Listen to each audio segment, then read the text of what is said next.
warahmatullahi wabarakatuh. Perkenalkan, nama saya Rizal Rahmanto dari jurusan Pendidikan IPS angkatan 2017 selaku narasumber pada seminar Pendidikan IPS tahun 2020.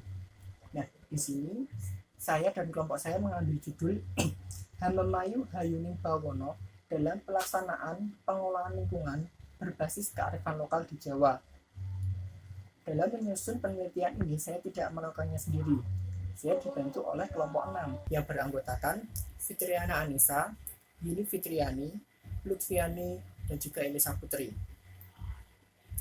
Pembangunan berkelanjutan hingga kini masih menjadi bahasan yang serius, terutama di negara-negara berkembang seperti Indonesia. Pembangunan berkelanjutan sesuai Bernstein Report dalam WCED, yakni pembangunan yang untuk memenuhi kebutuhan tanpa mengorbankan kebutuhan di masa yang akan datang, dengan konsep terdiri dari 3 aspek, yakni ekonomi, sosial, dan juga lingkungan. Lingkungan merupakan aspek penting dalam pelaksanaan pembangunan, sebagaimana menjadi faktor penentu dan pembatas dalam pembangunan.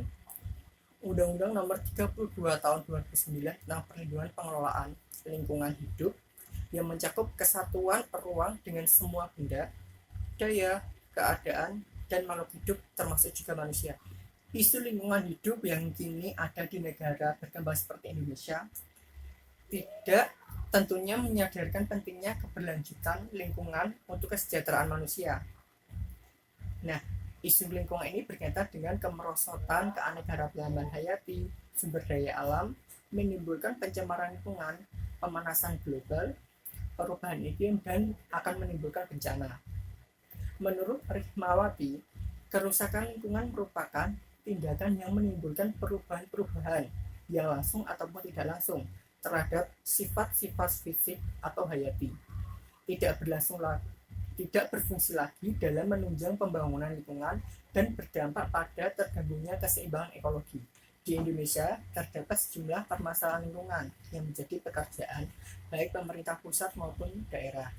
Setidaknya, ada 10 masalah lingkungan di Indonesia, yakni sampah, banjir, global warming, pencemaran udara, rusaknya ekosistem laut, kesulitan air bersih, kerusakan hutan, dan lain-lain. Faktor-faktor yang menyebabkan kerusakan lingkungan dalam pandangan masyarakat yakni ada 2, yaitu faktor alam dan manusia, seperti pembangunan yang tidak terkendali, kurang pengetahuannya, pentingnya menjaga dan mengolah lingkungan, dan kurang adanya aturan yang konsisten dari pemerintah dalam mengelola lingkungan.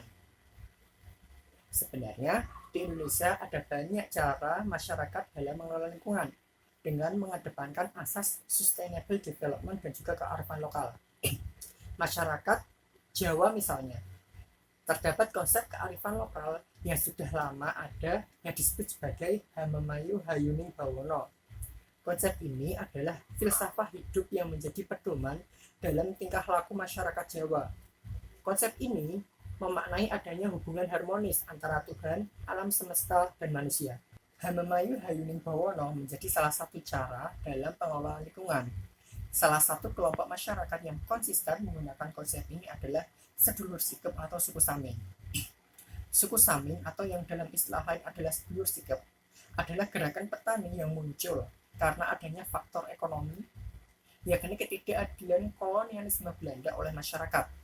Pelopor dari suku Samin yakni beliau Samin Suro Sentiko, atau yang memunculkan pergerakan-pergerakan anti penjajahan Belanda dengan nama Saminisme. Sedulur sikep atau Wong Samin memang menggantungkan hidupnya dengan alam. Oleh karenanya, mereka memaknai alam sebagai untuk mencukupi kebutuhan, bukan untuk dieksploitasi besar-besaran.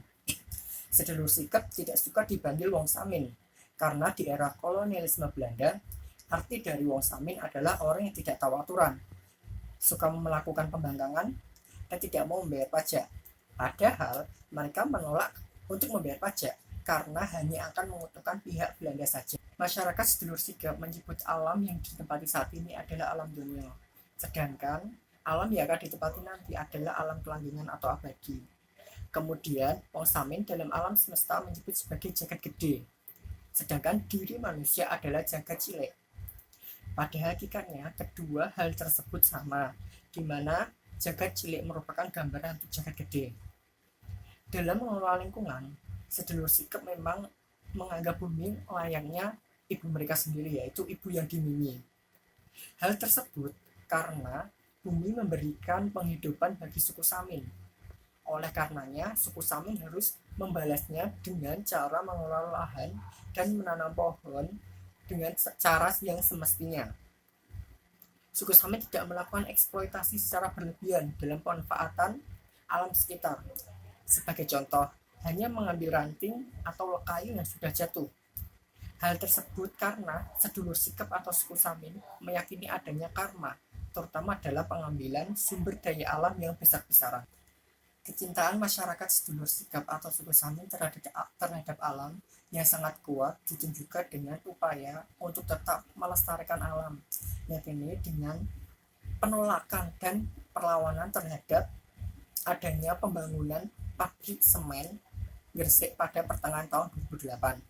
Saat itu, PT Semen Gresik berencana melakukan ekspansi modal dengan mendirikan pabrik besar, tepatnya di Kecamatan Sukolilo, Pati, Jawa Tengah.